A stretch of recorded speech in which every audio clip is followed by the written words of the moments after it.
ಕರ್ತನ ಪರಿಶುದ್ಧ ನಾಮಕ್ಕೆ ಸ್ತೋತ್ರವಾಗಲಿ. ಕರ್ತನ ಸನ್ನಿಧಾನದಲ್ಲಿ ಬೆಳಗಿನ ಜಾವದಲ್ಲಿ ಕೂಡ ಮತ್ತೊಮ್ಮೆ ಈ ದಿನವನ್ನು ಪ್ರಾರಂಭ ಮಾಡೋದಕ್ಕಿಂತ ಮುಂಚೆ ದೇವ ಸನ್ನಿಧಾನದಲ್ಲಿ ಕುಳಿತುಕೊಳ್ಳುವುದಕ್ಕೂ, ಆತನನ್ನು ಆರಾಧಿಸುವುದಕ್ಕೂ, ಆತನ ವಾಕ್ಯಗಳನ್ನು ಕೇಳುವುದಕ್ಕೂ ಕರ್ತನ ಕೊಟ್ಟದ ಕೃಪೆಗಾಗಿ ಕರ್ತನಿಗೆ ಸ್ತೋತ್ರ. Hallelujah, hallelujah, hallelujah.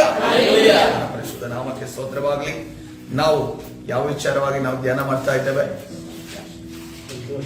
ಸಂತೋಷದ ವಿಚಾರವಾಗಿ ಧ್ಯಾನ ಮಾಡ್ತೇವೆ. ಹಲ್ಲೆಲೂಯ. ಕರ್ತನು ನಮ್ಮನ್ನು ಸಂತೋಷವಾಗಿರಲು ಬಯಸುವವನಾಗಿದ್ದಾನೆ. ನಾವಾಡೋದು ನಮಗೆ ಆತನಿಗೆ ಮರೆಯಾದದು ಒಂದೂ ಇಲ್ಲ. Hallelujah, hallelujah. ನಮ್ಮ ಯಾವ ವಿಚಾರಗಳು ಕೂಡ ಆತನಿಗೆ ಮರೆಯಾಗಿಲ್ಲ. ಯಾಕಂದ್ರೆ ಲೋಕದಲ್ಲಿರುವವರಿಗೂ ಗೊತ್ತು, ದೇವರು ಒಮ್ನಿ ಪ್ರೆಸೆಂಟ್, ಅಂದ್ರೆ ಆತನು ಸರ್ವ ವ್ಯಾಪಿಯಾಗಿದ್ದಾನೆ. ಹಲ್ಲೆಲೂಯ. ಆತನು ಎಲ್ಲೆಲ್ಲಿಯೂ ಇದ್ದಾನೆ. ಆತನು ಎಲ್ಲೆಲ್ಲಿಯೂ ಇದ್ದಾನೆ. ನಾವು ಎಲ್ಲಿ ಸ್ಥಳದಲ್ಲಿ ಹೋಗಿ ನಿಂತರೂ ಕೂಡ ದೇವರಿಲ್ಲಿ ಇಲ್ಲ ಅಂತ ಅನ್ಕೊಂಡು ಹೇಳೋದಕ್ಕೆ ಸಾಧ್ಯ ಇಲ್ಲ. ಈ ಭೂಮಿಯ ಒಳಗಡೆ ಯಾವ ಮೂಲೆಯಲ್ಲೂ ಕೂಡ ದೇವರಿಲ್ಲ ಅಂತ ಅನ್ಕೊಂಡು, ಯಾಕಂದ್ರೆ ಲೋಕದವರಿಗೂ ಇದು ಗೊತ್ತಿದೆ, ದೇವರಿಲ್ಲದ ಸ್ಥಳ ಇಲ್ಲ ಅಂತ ಅನ್ಕೊಂಡು ಲೋಕದವರಿಗೂ ಗೊತ್ತಿದೆ. ಅದೇ ರೀತಿಯಲ್ಲಿ ನಮಗೆ ಇನ್ನೂ ಹೆಚ್ಚಾಗಿ ತಿಳಿದಿದೆ, ಇನ್ನೂ ಹೆಚ್ಚಾಗಿ ನಾವು ದೇವರ ಜೊತೆ ಸಂಪರ್ಕವನ್ನು ಹೊಂದಿದವರಾಗಿದ್ದೇವೆ. ನಮಗೂ ಕೂಡ ಆ ಜ್ಞಾನ ಇದೆ. ದೇವರನ್ನ ಬಿಟ್ಟು ನಾವು ಏನನ್ನು ಮಾಡಲು ಸಾಧ್ಯವಿಲ್ಲ. ಹಲ್ಲೆಲೂಯ. ಕರ್ತನ ಪರಿಶುದ್ಧ ನಾಮಕ್ಕೆ ಸ್ತೋತ್ರವಾಗಲಿ. ಅದೇ ರೀತಿಯಲ್ಲಿ ಕರ್ತನು ಎಲ್ಲಾ ಕಡೆ ಇರುವಾತನಾಗಿದೆ. ಆತನಿಗೆ ಮರೆಯಾದದು ಒಂದೂ ಇಲ್ಲ. ನಾವು ಯಾರಿಗೂ ಗೊತ್ತಾಗಬಾರದು ಅಂತ ಅನ್ಕೊಂಡು ನಮ್ಮ ಕಣ್ಣೀರನ್ನ ಬಚ್ಚಿಟ್ಟಿರಬಹುದು. ಜನರ ಮುಂದೆ ನಾವು ಚೆನ್ನಾಗಿ ಮಾತಾಡಬಹುದು. ಅನೇಕ ದುಃಖಗಳು ನಮ್ಮ ಒಳಗಡೆ ಇರಬಹುದು. ಆದ್ರೆ ನಿಮ್ಮ ದುಃಖವನ್ನ, ಕಣ್ಣೀರನ್ನ ನೋಡಿದ ದೇವರೊಬ್ಬನಿದ್ದಾನೆ. ಹಲ್ಲೆಲೂಯ. ನಿಮ್ಮ ಕಣ್ಣೀರನ್ನ, ದುಃಖವನ್ನ ನೀಗಿಸಲು ಮನುಷ್ಯರಿಗೆ ಸಾಧ್ಯವಿಲ್ಲ. ಮನುಷ್ಯರ ಹಿಂಸೆಯನ್ನು ಕೊಡಬಹುದು, ಮನುಷ್ಯರು ಸಮಾಧಾನ ಮಾಡಬಹುದು, ಅಸಹಾಯಕರಾಗಿ ನಿಲ್ಲಬಹುದು.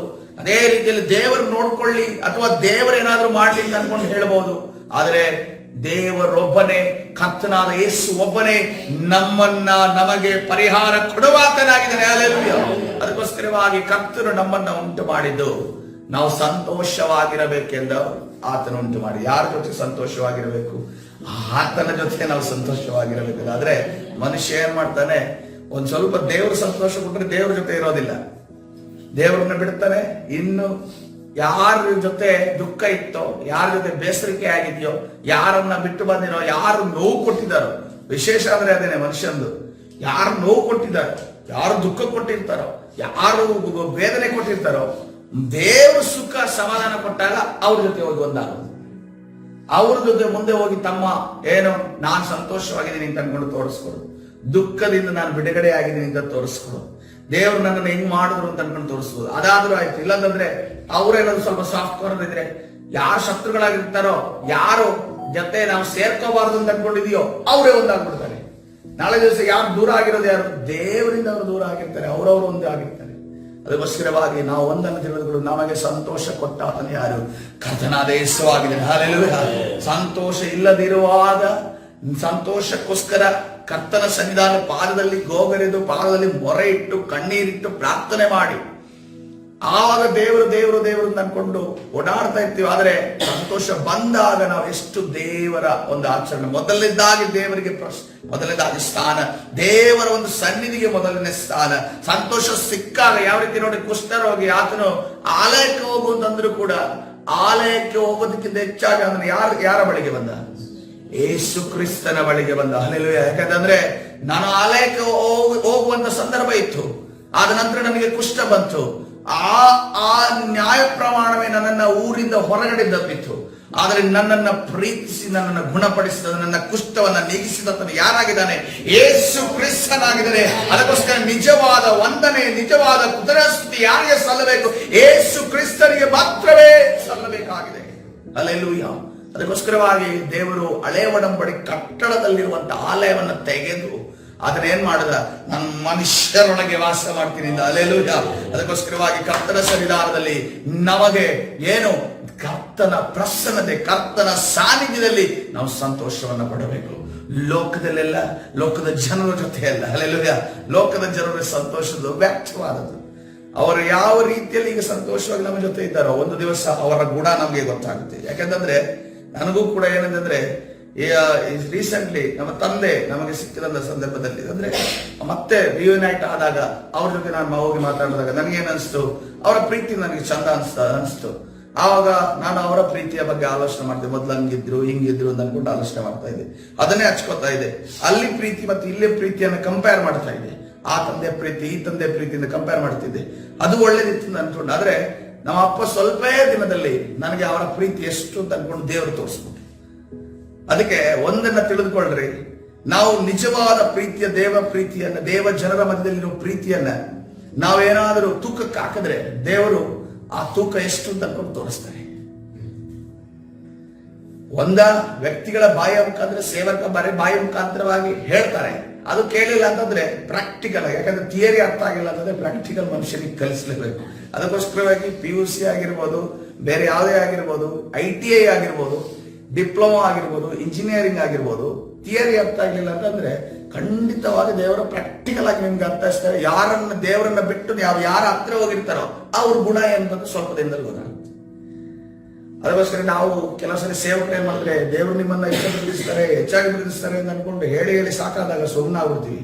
ಸುಮ್ಮನಾದಾಗ ಏನಾಗುತ್ತೆ, ಈಗಲಾದ್ರೂ ಸುಮ್ಮನಾದ್ರಲ್ಲ ಅಂತ ಅನ್ಕೊಂಡು ವಿಶ್ವಾಸಿಗಳಿಗೆ ಅನ್ಸುತ್ತೆ. ನಾವು ಸುಮ್ಮನಾಗಿರೋದಿಲ್ಲ, ಡೈರೆಕ್ಟ್ ಕನೆಕ್ಷನ್ ಕೊಟ್ಟಿರ್ತೀವಿ. ಅಲ್ಲಿ ಮೇಲೆ ಪ್ಲಗ್ ಅನ್ನ ಇಲ್ಲಿಂದ ತೆಗೆದು ಅಲ್ಲಿ ಕೊಟ್ಟಿರ್ತೀವಿ. ಅದೇ ಏನಾಗುತ್ತೆ, ಆವಾಗ ಅಲ್ಲಿ ಕಾರ್ಯಗಳು ಸ್ಟಾರ್ಟ್ ಆಗ್ತವೆ. ಅಲ್ಲೆಲ್ಲೂಯ.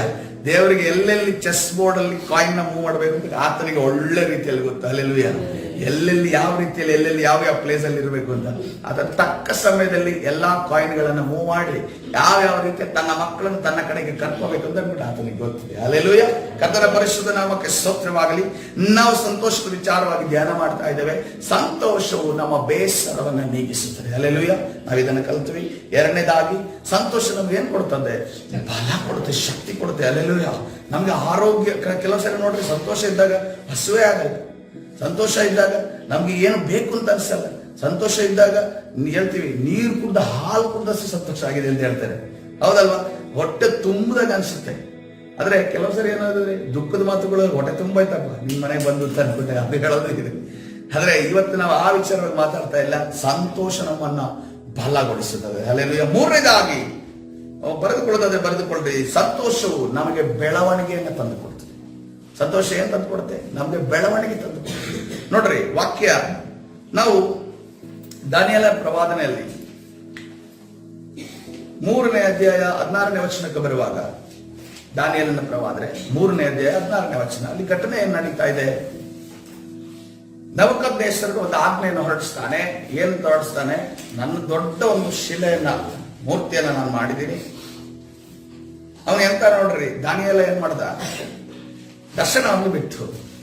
ದರ್ಶನ ಬಿಟ್ಟಿದ್ದು ಆ ಒಂದೊಂದು ಆತನ ದರ್ಶನದಲ್ಲಿ ಅಲ್ಲಿ ಕಬ್ಬಿಣ ಇತ್ತು, ತಾಮ್ರ ಇತ್ತು, ಎಲ್ಲ ಇತ್ತು. ಮೇಲೆ ಒಂದು ಸ್ಥಳ ಅವನು ಅಂತ ಅನ್ಕೊಂಡು ತೋರಿಸಿ ದೇವರು ಚಿನ್ನವನ್ನು ತೋರಿಸಿದ್ರು. ಆ ಒಂದು ದೊಡ್ಡ ಪ್ರತಿಮೆಗೆ ಒಂದು ದೊಡ್ಡ ಗುಂಡು ಕಲ್ಲು ಬಿದ್ದಾಗ ಅದು ಉರುಳಿ ಬಿತ್ತು, ನಿನ್ನ ರಾಜ್ಯವು ಕೂಡ ನಾಶವಾಗಿ ಹೋಗುತ್ತೆ, ನಂತರ ಈ ರಾಜ್ಯಗಳು ಬರುತ್ತೆ ಅಂತ ಅನ್ಕೊಂಡು ದಾನಿಯೇಲ ತಿಳಿಸ್ತಾನೆ. ದಾನಿಯೇಲ ತಿಳಿಸಿದ ಮುಂದೆ ನಡೆಯುವಂತ ಪ್ರವಾದನ ವಿಚಾರವಾಗಿ ಮತ್ತು ಆತನು ದೇವರ ಮುಂದೆ ತಗ್ಗಿಸಿಕೊಳ್ಳೋದಕ್ಕೋಸ್ಕರವಾಗಿ ದೇವರು ಆತನಿಗೆ ಕನಸು ಕೊಟ್ಟು ದಾನಿಯೇಲನ ಮುಖಾಂತರವಾಗಿ ವಿವರಣೆ ಕೊಟ್ಟ. ಆದ್ರೆ ಅವನೇನ್ ಮಾಡ್ತಾನೆ ಅಂತಂದ್ರೆ, ಈಗ ಸಮಸ್ಯೆ ಎಲ್ಲಾಗಿದ್ದು ತಲೆಯಲ್ಲಿ ಮಾತ್ರ ಚಿನ್ನ ತಾನೆ, ತಲೆ ಚಿನ್ನ ಹಾಕೋದು ಬೇಡ, ಉಳಿದಿದ್ದೆಲ್ಲ ಇದೆಯಲ್ಲ ಒಂದು ಇಡೀ ಚಿನ್ನದ ಪ್ರತಿಮೆ ಮಾಡಿ ನಾನು ನಿಲ್ಲಿಸ್ಬಿಡ್ತೀನಿ ಅಂತ ಅನ್ಕೊಂಡು ಈ ರೀತಿಯಲ್ಲಿ ಶಾರೀರಿಕವಾಗಿ ಅದನ್ನು ತಗೊಂಡು ಏನ್ ಮಾಡ್ತಾನೆ, ಒಂದು ಪ್ರತಿಮೆಯನ್ನು ನಿಲ್ಲಿಸ್ತಾನೆ. ಈಗ ನಾನು ಇಡೀ ದೇಶದವ್ರನ್ನ ಅಡ್ಡ ಬೀಳೋಗ್ ಮಾಡ್ತೀನಿ, ಯಾರು ಅಡ್ಡ ಬೀಳೋದು ಅವ್ರ ಮೇಲೆ ದಂಡೆತ್ತಿ ನಾನು ಯುದ್ಧಕ್ಕೆ ಹೋಗ್ತೀನಿ, ಅವರನ್ನ ಜಯಿಸ್ತೀನಿ ಅನ್ನೋ ರೀತಿಯ ಮೆಂಟಾಲಿಟಿಯಲ್ಲಿ ಇಟ್ಕೊಂಡು ಹೋಗುತ್ತಿಲ್ಲ. ಒಂದು ಪ್ರತಿಮೆಯನ್ನ ಮಾಡ್ತಾನೆ. ಪ್ರತಿಮೆಯನ್ನ ಮಾಡುವಾಗ ಯಾರ್ಯಾರು ಅದಕ್ಕೆ ಅಡ್ಡ ಬೀಳೋದಿಲ್ಲ? ಅಬೇದ್ನೆಗೋ. ಇವರು ಯಾರಿವರು? ಇಸ್ರೇಲ್ರಾಗಿದ್ದಾರೆ. ಎಲ್ಲಿದ್ದಾರೆ? ಬಾಬೆಲಲ್ಲಿದ್ದಾರೆ. ಯಾವ ರೀತಿಯಲ್ಲಿ ಹೋಗಿರೋದು? ದಾಸರಾಗಿ ಸೆರೆಯವರಾಗಿ ಹೋಗಿರೋದು. ಸೆರೆಯವರು ಹೋಗಿ ಅವರನ್ನ ಎಜುಕೇಶನ್ ಕೊಟ್ಟು ತನ್ನ ಆಸ್ಥಾನದಲ್ಲಿ ಕೆಲಸಕ್ಕೆ ಸ್ಯಾಲ್ರಿ ಕೊಟ್ಟು ಇಟ್ಟಿದ್ದಾರೆ. ಸ್ಯಾಲ್ರಿ ಕೊಟ್ಟು ಇಟ್ಟು ದಾಸತ್ವದಲ್ಲಿದ್ದಂತ ಇಷ್ಟು ಮೇಲೆ ತಂದದ್ದ ಅರಸನ ಪ್ರತಿಮೆ ಮಾಡಿದಾಗ ಏನು ಈ ನಿರ್ಧಾರ ಮಾಡ್ತಾರೆ, ನಾವು ಯಾವುದೇ ಕಾರಣಕ್ಕೂ ಅಡ್ಡ ಬೀಳೋದಿಲ್ಲ ಅಂತ ಅನ್ಕೊಂಡು ಹೇಳ್ತಾರೆ. ಅಡ್ಡ ಬೀಳೋದಿಲ್ಲ ಅಂತ ಅನ್ಕೊಂಡು ಹೇಳುವಾಗ ಯಾರಿಗಾದ್ರೂ ಇಂತಲ್ಲ ನೆಕ್ಸ್ಟ್ ಏನಿರುತ್ತೆ, ನಾವು ಇದನ್ನ ಡಿಸಿಷನ್ ಹೇಳಿದ ನಂತರ ಮುಂದಿನ ಕಾರ್ಯಗಳು ಏನ್ ನಡೀತದೆ ಅಂತ ಗೊತ್ತಿರುತ್ತೆ ಅವರಿಗೆ. ಯಾಕಂದ್ರೆ ನೆಬೂಕದ್ನೆಚ್ಚರ್ ಬಹಳ ಕಠಿಣವಾದ ಮನುಷ್ಯ ಅಂತ ಅನ್ಕೊಂಡು ಅವರ ಆಸ್ಥಾನದವರಿಗೆ ಗೊತ್ತಿತ್ತು, ಕಾಲ ಪ್ರಜೆಗಳಿಗೆ ಮಾತ್ರ ಅಲ್ಲ. ಮುಂದೆ ಏನ್ ನಡೀತೆ ಅನ್ನೋದು ಅವರಿಗೆ ಗೊತ್ತಿತ್ತು. ಗೊತ್ತಿದ್ದರೂ ಕೂಡ ಅವರ ಮಾತುಗಳನ್ನು ಗಮನಿಸಿದ ಪ್ರಿಯರೇ, ಇದನ್ನು ಕೇಳಿ ಶದ್ರಕ್ ಮೇಷಕ್ ಅಬೇದ್ನೆಗೋ ಎಂಬವರು 16ನೇ ವಚನದಲ್ಲಿ ರಾಜನಿಗೆ, ನೆಬೂಕದ್ನೆಚ್ಚರನೇ, ಈ ವಿಷಯದಲ್ಲಿ ನಾವು ನಿನಗೆ ಏನು ಹೇಳಬೇಕಾಗಿಲ್ಲ. ಏನು, ಯಾವ ವಿಷಯದಲ್ಲಿ? ಈ ಅಡ್ಡ ಬೀಳೋ ವಿಷಯದಲ್ಲಿ ನಾವು ನಿನಗೆ ಏನೋ ಮಾತುಕತೆ ಇಲ್ಲ, ನಾವು ಏನೂ ಹೇಳಬೇಕಾಗಿಲ್ಲ. ಅರಸೆ, ನಾವು ಸೇವಿಸುವ ದೇವರಿಗೆ ಚಿತ್ತವಿದ್ದರೆ ಆತನು ದಗದಗನೆ ಉರಿಯುವ ಆವಿಯೊಳಗಿಂದ ನಮ್ಮನ್ನು ಬಿಡಿಸವನು. ಹೇಗೂ ನಿನ್ನ ಕೈಯಿಂದ ನಮ್ಮನ್ನು ಬಿಡಿಸುವನು. ಚಿತ್ತವಿಲ್ಲದಿದ್ದರೂ ರಾಜನೇ, ಇದು ನಿನಗೆ ತಿಳಿದಿರಲಿ, ನಾವು ನಿನ್ನ ದೇವರುಗಳನ್ನು ಸೇವಿಸುವುದಿಲ್ಲ. ನೀನು ನಿಲ್ಲಿಸಿದ ಬಂಗಾರದ ಪ್ರತಿಭೆಯನ್ನು ಪೂಜಿಸುತ್ತಿಲ್ಲ ಎಂದು ಉತ್ತರ ಕೊಟ್ಟರು. ಹಲ್ಲೆಲೂಯಾ. ಇವರನ್ನ ನೋಡುವಾಗ ಇವರು ಬೆಳವಣಿಗೆ ಹೊಂದಿದವರು ಅಂತ ಅನ್ಸುತ್ತಾ, ಪ್ರಬುದ್ಧರು ಅಂತ ಅನ್ಸುತ್ತಾ, ಚೈಲ್ಡ್ಗಳು, ಅಥವಾ ಇವ್ರಿಗೇನು ಗೊತ್ತಿಲ್ಲ ಅಂತ ಅನ್ಸುತ್ತಾ? ಆತ್ಮಿಕತೆಯಲ್ಲಿ ಪ್ರಬುದ್ಧರು ಅನ್ಸುತ್ತೆ ಅಲ್ವಾ? ಯಾಕಂದ್ರೆ ಸಮಸ್ಯೆ ಬಂದಿದೆ. ಸಮಸ್ಯೆಯನ್ನು ಯಾವ ರೀತಿ ಎದುರಿಸ್ತಾ ಇದ್ದಾರೆ?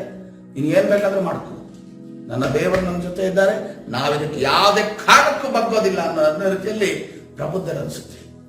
ಹಾಗಾದ್ರೆ ಸಮಸ್ಯೆ ಬಂದಾಗ ನಾವು ಈ ರೀತಿ ವರ್ತನೆ ಮಾಡ್ತೀವ? ದುಃಖ ಬಂದಾಗ ಈ ರೀತಿಯಲ್ಲಿ ವರ್ತನೆ ಮಾಡ್ತೀವ?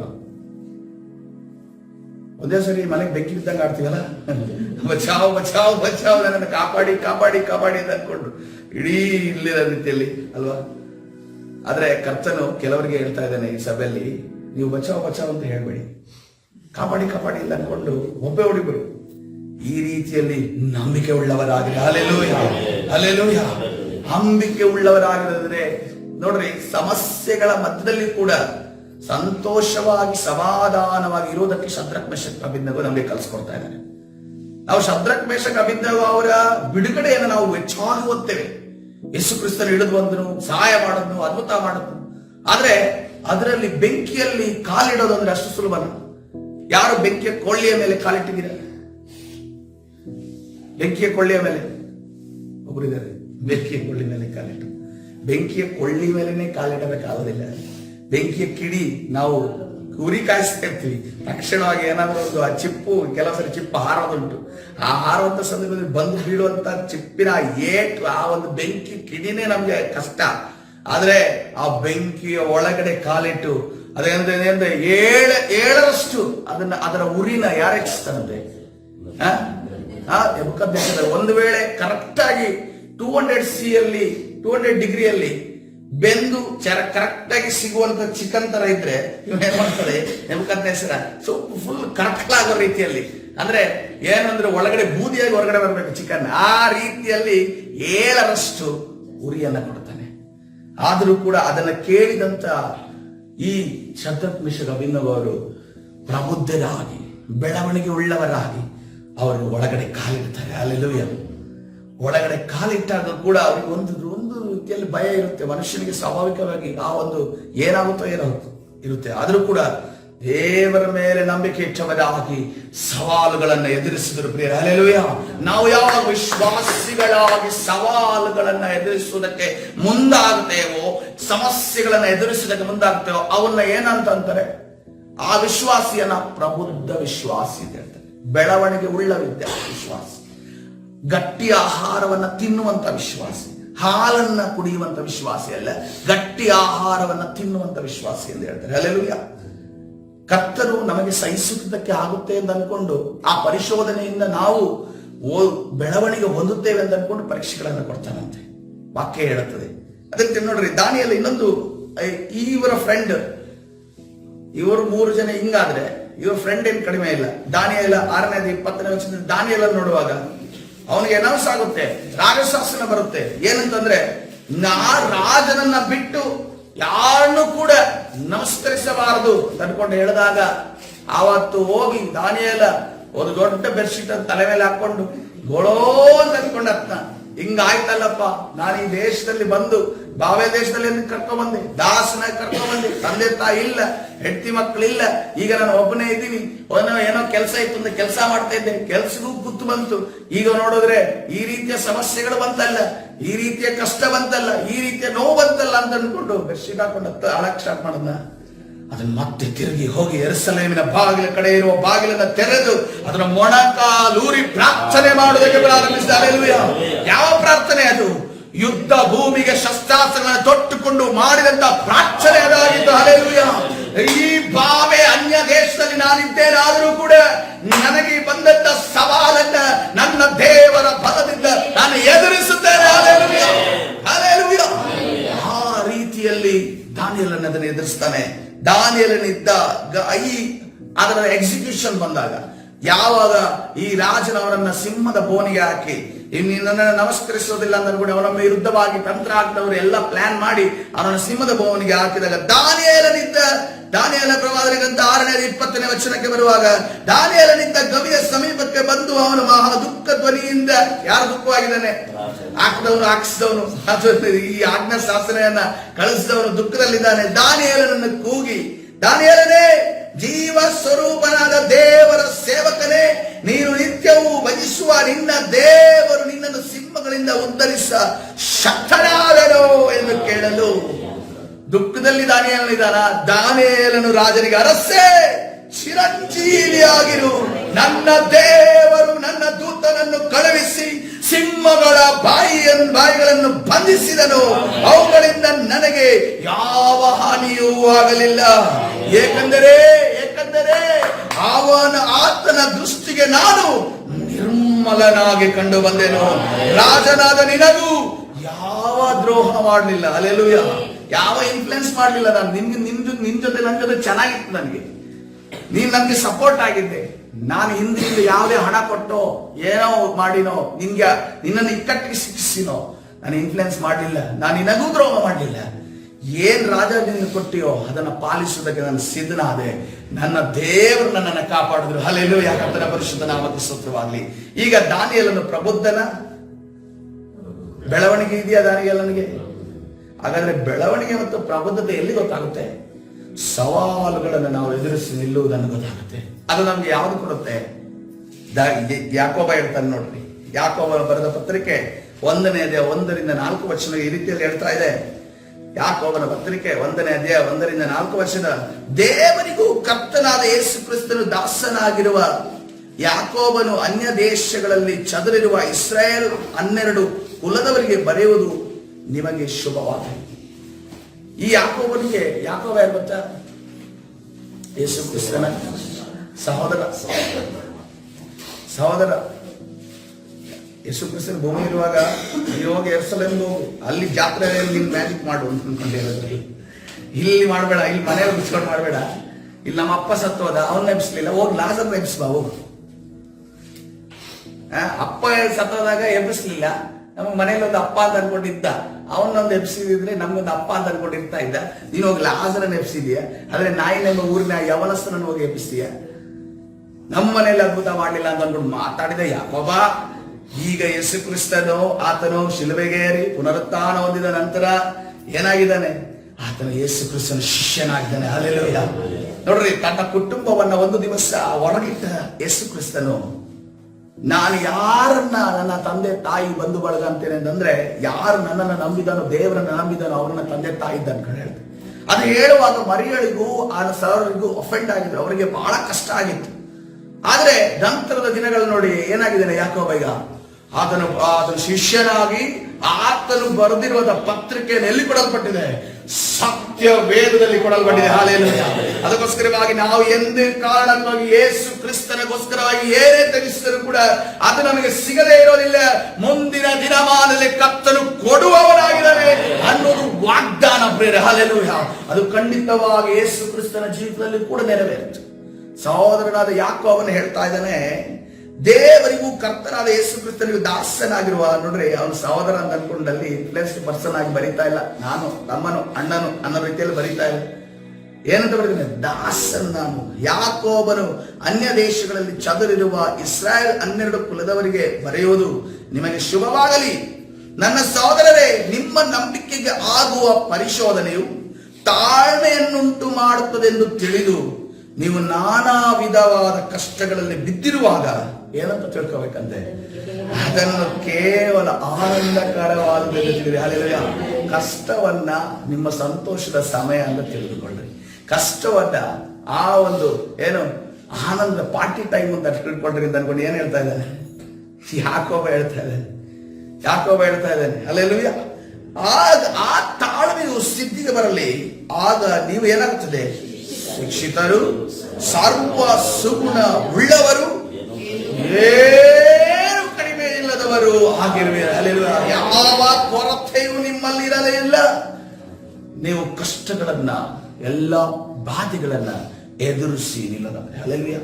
ಸ್ವಾಭಾವಿಕವಾಗಿ ಮನುಷ್ಯನಿಗೆ ಒಂದು ಕಷ್ಟ ಬಂದಾಗ ಶಾಕ್ ಆಗೋದು ಸಹಜ, ಒಂದ್ಸರಿ ಜರ್ಜರಿತರಾಗೋದು ಸಹಜ, ಕುಗ್ಗೋಗೋದು ಸಹಜ. ಆದ್ರೆ ಆವಾಗಲೇ ನಾವು ನಮ್ಮ ದೇಹವನ್ನು ಕೊಡಲಿಕೊಂಡು ಎದ್ದು ನಿಂತು ನಾನು ಪ್ರಾರ್ಥನೆಯಲ್ಲಿ ಜಯವಂತನೆಂದು ಯಾವಾಗ ನಿಲ್ತೇವೋ ಆ ವಿಶ್ವಾಸಿಯನ್ನ, ಆ ಸೇವಕನನ್ನ ಪ್ರಬುದ್ಧ ಸೇವಕ, ಪ್ರಬುದ್ಧ ವಿಶ್ವಾಸಿ ಎಂದರೆ ಆ ಬೆಳವಣಿಗೆ ನಮ್ಗೆ ಯಾರು ಕೊಡುತ್ತದೆ? ಆ ಒಂದು ಸಮಸ್ಯೆಗಳ ಮಧ್ಯದಲ್ಲಿ ನಾವು ಯಾವಾಗ ಆನಂದ ಪಡ್ತೇವೋ, ಸಂತೋಷ ಪಡ್ತೇವೋ, ಆವಾಗಲೇ ನಮಗೆ ಕೊಡುವಂತದ್ದಾಗಿದೆ. ಹಲ್ಲೆಲೂಯ. ಇದು ಕಷ್ಟಕರವಾದ ವಿಷಯ, ನಾನು ಸುಲಭ ಅಂತ ಹೇಳ್ತಾ ಇಲ್ಲ. ಆದ್ರೆ ನಾವು ಕಳೆದ ಕೆಲವು ಸಮಸ್ಯೆಗಳನ್ನು ನೆನೆಸಿ ನೋಡ್ರಿ, ಕಳೆದ ಕೆಲವು ಸಮಸ್ಯೆಗಳನ್ನು ನೆನೆಸ್ಕೊಂಡ್ರಿ, ಇದೆಲ್ಲ ಅದು ಸಾಕ್ಷಿ. ಈಗ ನಾವು ಕೆಲವನ್ನ ಎದ್ದು ನಿಂತು ಹೇಳಿದೀವಿ, ಕೆಲವರನ್ನ ಎದ್ದು ನಿಂತು ಹೇಳೋದಕ್ಕೆ ಅವಕಾಶ ಇರೋದಿಲ್ಲ, ಕೆಲವರನ್ನ ನಾವು ದೇವರ ಮುಂದೆ ಸಾಕ್ಷಿ ಕರೆದು ದೇವರಿಗೆ ಸ್ತೋತ್ರ ಹೇಳಿದೀವಿ. ಅದೆಲ್ಲವೂ ಕೂಡ ದೇವರು ನಮಗೆ ಮಾಡಿರುವಂತಹ ಅದ್ಭುತಗಳಾಗಿದ್ದಾವೆ. ಅದೇ ರೀತಿಯಲ್ಲಿ ಮುಂದಿನ ದಿನಮಾನದಲ್ಲಿ ನಾವು ಆ ರೀತಿಯಲ್ಲಿ ಜೀವಿಸಬೇಕು ಅಂತ ಕರ್ತನ ಹೇಳ್ತಾ ಇದ್ದೇನೆ. ಅದೇ ರೀತಿಯಲ್ಲಿ 4ನೇಕ್ಕೆ ಹೋಗೋಣ. ಈ ಸಂತೋಷ ಅನ್ನೋದು ನಮಗೆ ಔದಾರ್ಯವನ್ನು ಕೊಡೋದು, ಅಂದ್ರೆ ಕೊಡುವುದಕ್ಕೆ ನಮಗೆ ಸಹಾಯ ಮಾಡುತ್ತದೆ, ಕೊಡುವುದಕ್ಕೆ ಸಹಾಯ ಮಾಡುತ್ತದೆ. ಹೇಗೆ ಅಂತಂದ್ರೆ 2ನೇ ಕೊರಿಂಥ ಬರೆದ ಪತ್ರಿಕೆ 8ನೇ 2ನೇ ವಚನದಲ್ಲಿ, 2ನೇ ಕೊರಿಂಥ ಬರೆದ ಪತ್ರಿಕೆ 8ನೇ 2ನೇ ವಚನ, ಆ ಸಭೆಗಳವರು, ಅಲ್ಲಿರುವಂತಹ ಸಭೆಗಳು, ಕೊರಿಂಥದಲ್ಲಿರುವಂತಹ ಸಭೆಗಳವರು, ಆ ಸಭೆಗಳವರು ಬಹಳ ಹಿಂಸೆ ತಾಳುವವರಾದರು ಮತ್ತು ವಿಪರೀತವಾದ ಎಲ್ಲಿದ್ದರಂತೆ ಬಡತನದಲ್ಲಿದ್ದರು, ಬಹು ಆನಂದದಿಂದ ತುಂಬಿದವರಾಗಿ ಅತ್ಯಂತ ಔದಾರ್ಯ ಉಳ್ಳವರಾಗಿದ್ದರು. ಹಲ್ಲೆಲೂಯಾ. ಕರ್ತನಾದ ಯೇಸು ಕಾಣಿಕೆಯ ಒಂದು ಡಬ್ಬಿಗೆ ಹಾಕುವಂತ ವ್ಯಕ್ತಿಗಳನ್ನ ಗಮನಿಸ್ತಿರುವಾಗ ಅಲ್ಲಿ ಬಂದು ಕಾಣಿಕೆ ಹಾಕುವವರನ್ನ ಆತನ ನೋಡ್ತಾ ಇದ್ದಾನೆ. ಎಲ್ಲರೂ ಕೂಡ ತಮಗಿರೋದರಲ್ಲಿ ಮಿಕ್ಕದ್ದನ್ನ ತೆಗೆದುಕೊಂಡು ಹಾಕ್ತಾ ಇದ್ದಾರೆ, ತಮಗಿರೋದ್ರಲ್ಲಿ ಮಿಕ್ಕದನ್ನ ತೆಗೆದುಕೊಂಡು ಹಾಕ್ತಾ ಇದ್ದಾರೆ. ಆದ್ರೆ ಒಂದು ವಿಧವೆ ಆಕೆ ಬಂದು ಏನ್ ಮಾಡ್ತಿದ್ದಾಳೆ, ಆಕೆ ವಿಧವೆ ಕೂಡ, ಆಕೆ ಸ್ತ್ರೀ, ಅದೇ ರೀತಿಯಲ್ಲಿ ಆಕೆ ವಯಸ್ಸಾದವಳು ಏನ್ ಮಾಡ್ತಿದ್ದಾಳೆ, ತನ್ನಲ್ಲಿರುವಂತ ತನಗಿದ್ದಿದ್ದೇ ದುಗ್ಗಾಣಿ, ಆ ದುಗ್ಗಾಣಿಯನ್ನ ತೆಗೊಂಡು ಅದಕ್ಕೆ ಹಾಕ್ತಾರೆ. ದುಗ್ಗಾಣಿಯನ್ನ ತೆಗೊಂಡು ಹಾಕಿದಾಗ ಯೇಸು ಕ್ರಿಸ್ತನ ಹೇಳ್ತಾ ಇದ್ದಾನೆ, ಎಲ್ಲರೂ ಕೊಟ್ಟ ಕಾಣಿಕೆಗಿಂತ ಇವಳ ಕೊಟ್ಟ ಕಾಣಿಕೆ ಇದೆಯಲ್ಲ ಅದು ಶ್ರೇಷ್ಠವಾದ ಕಾಣಿಕೆ. ಹಲ್ಲೆಲೂಯಾ. ನಾನು ನನ್ನ ಎಕ್ಸಾಂಪಲ್ ಹೇಳೋದಿಲ್ಲ. ರೀಸೆಂಟ್ಲಿ ರಂಗಪ್ಪ ಕೂತಿದ್ರು ಕೆಳಗಡೆ, ಅವ್ರಿಗೆ ಯಾರಾದ್ರೂ ಅವ್ರೇನಾದ್ರು ದುಡಿತಾರ, ಏನೋ ಕಾಂಟ್ರಾಕ್ಟರ್, ಅವರು ಇಂಜಿನಿಯರ್, ಅಥವಾ ಸ್ಯಾಲರಿ ಟನ್ ಅಂತ ಅವರ ತಿಂಗಳಲ್ಲಿ ಬೀಳುತ್ತಾ? ನೋ, ಅವರು ಬೀಳೋದಿಲ್ಲ. ಆದ್ರೂ ಕೂಡ ಅವರಿಗೆ ಯಾರೋ ಕೊಟ್ಟಿದ್ದಾರೆ, ಅವರಿಗೆ ಯಾರು ಕೊಟ್ಟಿದ್ದಾರೆ ಅಂತ ಗೊತ್ತಿಲ್ಲ. ಅದರಲ್ಲಿ ತೆಗೆದು 10 ರೂಪಾಯಿನ ನನಗೆ ಕೊಟ್ಟರು. ಆ ಕಾಣಿಕೆಯನ್ನ ತೆಗೆದುಕೊಳ್ಳೋದಕ್ಕೆ ನನ್ನ ಹೃದಯ ಒಂದೇ ಸರಿ ಚಾಕು ತೆಗೆದು ಚುಚ್ಚಿದಂಗೆ ಒಂದೇ ಸರಿ. ಇಲ್ಲದ ಕೈಗಳು ಇದ್ದ ರೀತಿಯಲ್ಲಿ ಔದಾರ್ಯವಾಗಿ ಕೊಟ್ಟರು. ಹಲ್ಲೆಲೂಯಾ. ಆದ್ರೆ ಕರ್ತನು ನಮಗೆ ಎಷ್ಟು ಆಶೀರ್ವಾದ ಮಾಡಿದಾನಲ್ಲ, ಏನೋ ಇನ್ಕಮ್ ಬರದಿರೋ ಜಾಗದಲ್ಲಿ ಇನ್ಕಮ್ ಕೊಟ್ಟರು ದೇವರು. ಆದ್ರೆ ಏನ್ ಮಾಡ್ತೇವೆ ನಾವು, ದೇವರಿಗೆ ಇಷ್ಟು ಕೊಡಪ್ಪ ಅಂತ ಅನ್ಕೊಂಡು ಹೇಳುವಾಗ ನಮ್ಮ ಕೈ ಬರೋದಿಲ್ಲ, ನಮ್ಮ ಕೈ ತೂತ ಆಗ್ಬಿಡುತ್ತೆ, ನಮ್ಮ ಜೇಬು ತೂತ ಆಗ್ಬಿಡುತ್ತೆ. ನಾವು ಏನೋ ಕರ್ತನ ಸನ್ನಿಧಾನದಲ್ಲಿ ಆರ್ಥಿಕ ಆಶೀರ್ವಾದವನ್ನು ಹೊಂದಿಕೊಳ್ಳೋದು ಹೆಂಗೆ ಅಂತ ಅನ್ಕೊಂಡು ನಾವು ಎಷ್ಟು ಕಲಿಸಿದ್ರು ನಾವು ಕಲಿಯದೇ ಇದ್ದೀವಿ. ನಾವು ಯಾಕೆಂದ್ರೆ ದೇವರನ್ನು ನೋಡ್ತಿಲ್ಲ, ಮನುಷ್ಯರನ್ನು ನೋಡ್ತಾ ಇದ್ದೀವಿ. ಕಾಣಿಕೆ ಡಬ್ಬಿಯನ್ನು ನೋಡ್ತಾ ಇದ್ದೀವಿ. ಕಾಣಿಕೆ ಡಬ್ಬಿಯನ್ನು ನೋಡಬೇಡಿ, ಮನುಷ್ಯರ ಕೈಯನ್ನು ನೋಡಬೇಡಿ, ದೇವರ ಕೈಯನ್ನು ನೋಡಿ. ಹಲ್ಲೆಲೂಯಾ. ನನಗೂ ಕೂಡ ಪಾಕೆಟ್ ಮನಿ ಕೊಡ್ತಾ ಇದ್ದಾರೆ 10 ರೂಪಾಯಿ. ಒಂದ್ ದಿವಸ ಹೋದಾಗ ಎಲ್ಲರೂ ಕಾಣಿಕೆ ಆಗ್ತಾ ಇದ್ದಾರೆ. ನನ್ನ ಪರ್ಸಲ್ಲಿ ಅವಾಗ 10 ರೂಪಾಯಿನೂ ಇಲ್ಲ ಆ ಟೈಮಲ್ಲಿ. ಯಾಕಂದ್ರೆ 10 ರೂಪಾಯಿ ಯಾಕೆ ಬಂದಿದ್ದೀನಿ, ಚರ್ಚಲ್ಲಿ ಯಾವ ರೀತಿ ಬರ್ತಾ ಇದೆ ಅಂತಂದ್ರೆ, ನಾನು ಮಾರ್ನಿಂಗ್ ಬಂದ್ರೆ 8 ಗಂಟೆಗೆ ಚರ್ಚ್ ಸ್ಟಾರ್ಟ್ ಆಗುತ್ತೆ, ನಾನು 1/4 ಗಂಟೆ ಕುತ್ಕೋಬೇಕು, ಮತ್ತೆ ಕಾಲೇಜ್ಗೆ ಹೋಗ್ಬೇಕು. ಕಾಲೇಜ್ಗೆ ಯಾಕೆ ಹೋಗ್ಬೇಕು ಅಂತಂದ್ರೆ ಅಲ್ಲಿ ನಾನು ಇದ್ದೀನಿ ಅಂತ ಅನ್ಕೊಂಡು ನನ್ನ ತಂದೆ ತಾಯಿ ಗೊತ್ತಾಗ್ಬೇಕು. ಸೊ ಅದಕ್ಕೋಸ್ಕರ ಕಾಲೇಜ್ಗೆ ಹೋಗ್ಬೇಕು ಅಂತಂದ್ರೆ 20 ನಿಮಿಷ ಬಸ್ಸಲ್ಲಿ ಇದು ಮಾಡಬೇಕು, ಟ್ರಾವೆಲ್ ಮಾಡಬೇಕು, ಮತ್ತೆ ತಿರ್ಗಾ 20 ನಿಮಿಷ ಟ್ರಾವೆಲ್ ಮಾಡಬೇಕು. ಅದ್ರ ಮಧ್ಯದಲ್ಲಿ ಇರುವಂತ 20 ನಿಮಿಷದಲ್ಲಿ ನಾನು 15 ನಿಮಿಷ ಚರ್ಚಲ್ಲಿ ಕೊಡಬೇಕು, 15 ನಿಮಿಷ ಅಲ್ಲಿ ಓಡಾಟ.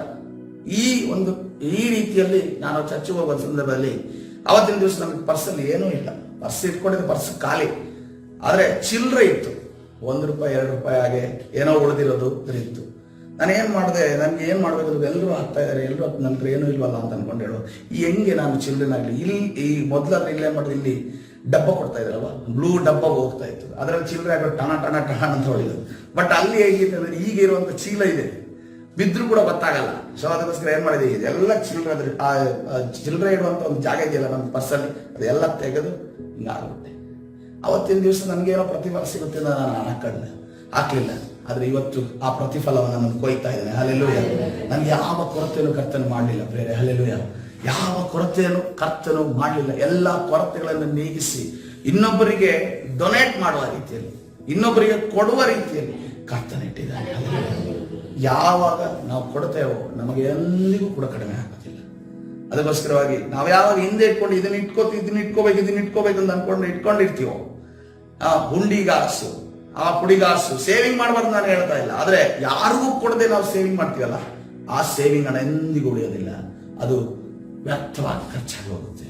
ಆದ್ರೆ ನಾವು ಕೊಟ್ಟಂಥದ್ದು ಇದೆಯಲ್ಲ, ನೀರಿನ ಮೇಲೆ ಚೆಲ್ಲಿದ್ರೆ ಅದು ಒಂದು ದಿವಸ ನಮಗೆ ಮತ್ತೆ ತಿರುಗಿ ಬರ್ತದೆ. ಹಲ್ಲೆಲೂಯಾ. ಕರ್ತನ ಪರಿಶುದ್ಧ ನಾಮಕ್ಕೆ ಸ್ತೋತ್ರ. ಯಾಕಂದ್ರೆ ದೇವರು, ನಾವು ನಂಬಿಕಸ್ಥರಾಗಿ ನಾವು ಮರೆತಿರ್ಬೋದು, ನನ್ನ ದೇವರದನ್ನ ಮರೆಯೋದಿಲ್ಲ. ಹಲ್ಲೆಲೂಯಾ. ಅದೇ ರೀತಿ ಅಪೊಸ್ತಲ ಕೃತ್ಯ 20ನೇ 35ನೇ ವಚನವನ್ನು ನೋಡುವಾಗ ವೇಗವಾಗಿ ಮುಗಿಸಿಕೊಳ್ಳೋಣ. ಅಪೊಸ್ತಲ ಕೃತ್ಯ 20ನೇ 35ನೇ ವಚನ. ಎಲ್ಲಾ ವಿಷಯಗಳಲ್ಲಿ ನಾನು ನಿಮಗೆ ಮಾದರಿ ತೋರಿಸಿದ್ದೇನೆ. ಪೌಲ ಹೇಳ್ತಾ ಇದ್ದೇನೆ, ಎಲ್ಲಾ ವಿಷಯಗಳಲ್ಲಿ ನಾನು ನಿಮಗೆ ಮಾದರಿ ತೋರಿಸಿದ್ದೇನೆ, ನೀವು ಹಾಗೆಯೇ ದುಡಿದು ಬಲವಿಲ್ಲದವರಿಗೆ ಉಪಕಾರ ಮಾಡಬೇಕು ಮತ್ತು ತೆಗೆದುಕೊಳ್ಳುವುದಕ್ಕಿಂತ ಕೊಡುವುದೇ ಹೆಚ್ಚಿನ ಭಾಗ್ಯವೆಂಬುದಾಗಿ ಕರ್ತನಾದ ಯೇಸು ತಾನೇ ಹೇಳಿದ ಮಾತುಗಳನ್ನು ನೆನಪಿನಲ್ಲಿ ಇಟ್ಟುಕೊಂಡಿರಬೇಕು ಅಂದನು. ಹಲ್ಲೆಲೂಯಾ. ಏನು ತೆಗೆದುಕೊಳ್ಳುವುದಕ್ಕಿಂತ ಕೊಡುವುದು ಭಾಗ್ಯ. ಕೊಡೋದು ಭಾಗ್ಯ. ಭಾಗ್ಯ ಇದು ಸಿದ್ದರಾಮಯ್ಯ ಅವರು ಬಿಡ್ತಾ ಇದ್ದಾರೆ, ಆ ಭಾಗ್ಯ ಅಲ್ಲ. ಈಗ ಭಾಗ್ಯ ನಮ್ಮ ಸಭೆಯಲ್ಲಿರೋ ಭಾಗ್ಯದ ಬಗ್ಗೆ ಮಾತಾಡ್ತಾ ಇಲ್ಲ ನಾನು. ಭಾಗ್ಯ ಅಂತಂದ್ರೆ ಆ ಭಾಗ್ಯ ಅನ್ನೋ ಹೆಸರಿದೆಯಲ್ಲ, ಅದರ ಅದೃಷ್ಟ ಅಂತ ಹೇಳ್ತಾರೆ, ಅಥವಾ ಲಕ್ ಅಂತ ಹೇಳ್ತಾರೆ, ಲಾಟ್ರಿ ಅಂತ ಹೇಳ್ತಾರೆ, ಅಥವಾ ಏನ್ ನೆನೆಸದ ರೀತಿಯಲ್ಲಿ ಬರುವಂತ ವಿಚಾರ ಅಂತ ಹೇಳ್ತಾರೆ. ಆ ಭಾಗ್ಯವನ್ನು ನಾವು ಹೊಂದಬೇಕಾದ್ರೆ ಏನ್ ಮಾಡ್ಬೇಕಂತೆ, ನಾವು ತೆಗೆದುಕೊಳ್ಳುವುದಕ್ಕಿಂತ ಕೊಡಬೇಕಂತ. ಮನುಷ್ಯ ಈ ಜನರೇಷನ್ ಇದೆಯಲ್ಲ, ನಾವು ನೋಡ್ತಿರೋದೇ ಇಲ್ಲ, ತೆಗೊಳ್ಳೋದೇ ಜಾಸ್ತಿ. ಎಲ್ಲಾದ್ರೂ ನೋಡ್ರಿ, ತೆಗೊಳ್ಳದೇ ಇದ್ರೆ ಅವ್ರಿಗೆ ಸಮಾಧಾನ ಇಲ್ಲ, ತೆಗೊಳ್ಳದೇ ಇದ್ರೆ ಏನೋ ಅವರಿಗೆ ಅಲರ್ಜಿ ಸ್ಟಾರ್ಟ್ ಆಗುತ್ತೆ, ತಗೊಳ್ಳದೇ ಇದ್ರೆ ಏನೋ ಮನಸ್ಸಿಗೆ ಸಮಾಧಾನ ಇಲ್ಲ ಅನ್ನೋ ರೀತಿಯಲ್ಲಿ ಆಗುತ್ತೆ. ಆ ರೀತಿಯಲ್ಲಿ ಮಧ್ಯದಲ್ಲಿ ನಾವು ಜೀವಿಸ್ತೇವೆ. ಆದ್ರೆ ಅವರ ಮಧ್ಯದಲ್ಲಿ ನಾವು ಏನಾಗಬೇಕು, ನಾವು ಕೊಡುವವರಾಗಬೇಕು. ಹಲ್ಲೆಲೂಯಾ. ನಾವು ಪ್ರಾರ್ಥನೆ ಮಾಡ್ತಾ ಇದ್ದೇವೆ, ನಾವು ಸಾಲ ಕೇಳುವವರಲ್ಲ ಕೊಡುವವರಾಗಿದ್ದು ಅನ್ಕೊಂಡು ಪ್ರೇಯರ್ ಮಾಡಿಸ್ಕೊತಾರೆ. ಬಟ್ ಆದ್ರೂ ಕೂಡ ನಾವು ತೆಗೆದುಕೊಳ್ಳುವವರಾಗೇ ನಾವು ಇರ್ತೇವೆ. ಅದಕ್ಕೋಸ್ಕರವಾಗಿ ಕರ್ತನ ಸನ್ನಿಧಾನದಲ್ಲಿ ನಾವು ಕೊಡುವವರು ಯಾವಾಗ ಆಗ್ತೀವೋ, ಕರ್ತನು ತಾನೇ ನಮ್ಮನ್ನು ಆಶೀರ್ವಾದ ಮಾಡಿದ. ದೇವರ ಆಶೀರ್ವಾದ ಎಂದಿಗೂ ಕೂಡ ವ್ಯಸನವನ್ನು ಕೂಡಿಸುವುದಿಲ್ಲ. 2 ಕೊರಿಂಥ 9ನೇ ವಚನವನ್ನು ನೋಡುವಾಗ, 2 ಕೊರಿಂಥ 9ನೇ ವಚನ ನೋಡ್ರಿ. ನಮ್ಮ ಕೆಳಗಡೆ ನಾವು ಪಪ್ಪಲಿನ ಕಟ್ಟಾಕಿದ್ವಿ, ಪಿಶಿಮಿನ ಕಟ್ಟಾಕಿದ್ವಿ. ಆ ರೀತಿ ದೇವರು ಯಾವುದೇ ಕಾರಣಕ್ಕೂ ಯಾರನ್ನು ಕಟ್ಟಾಕಲು ಬಯಸುವುದಿಲ್ಲ. ಏನ್ ಹೇಳ್ತಾರೆ, ಪ್ರತಿಯೊಬ್ಬರು ತನ್ನ ಹೃದಯದಲ್ಲಿ ನಿರ್ಣಯಿಸಿಕೊಂಡ ಪ್ರಕಾರ ಕೊಡಲಿ. ದುಃಖದಿಂದ ಆಗಲಿ ಬಲಾತ್ಕಾರದಿಂದ ಆಗಲಿ ಯಾರು ಕೊಡಬಾರದು. ಅದು ಖಂಡಿತವಾಗಿ ದೇವರಿಗಷ್ಟೇ. ದುಃಖದಿಂದ ಆಗಲಿ ಬಲಾತ್ಕಾರದಿಂದಲೇ ಯಾರು ಕೊಡಬೇಡಿ, ಯಾವುದೇ ಕಾರಣಕ್ಕೂ 1 ಪೈಸೆನೇ ಕೊಡಬೇಡಿ. ಪ್ರತಿಯೊಬ್ಬನು ಏನು ತನ್ನ ಹೃದಯದಲ್ಲಿ ನಿರ್ಣಯಿಸಿಕೊಂಡ ಪ್ರಕಾರ. ಯಾಕೆಂದರೆ ಸಂತೋಷವಾಗಿ ಕೊಡುವವನ ಮೇಲೆ ದೇವರಿಗೆ ಪ್ರೀತಿ ಉಂಟು. ಹಲ್ಲೆಲೂಯಾ. ಕರ್ತನ ಪರಿಶುದ್ಧ ನಾಮಕ್ಕೆ ಸ್ತೋತ್ರವಾಗಲಿ.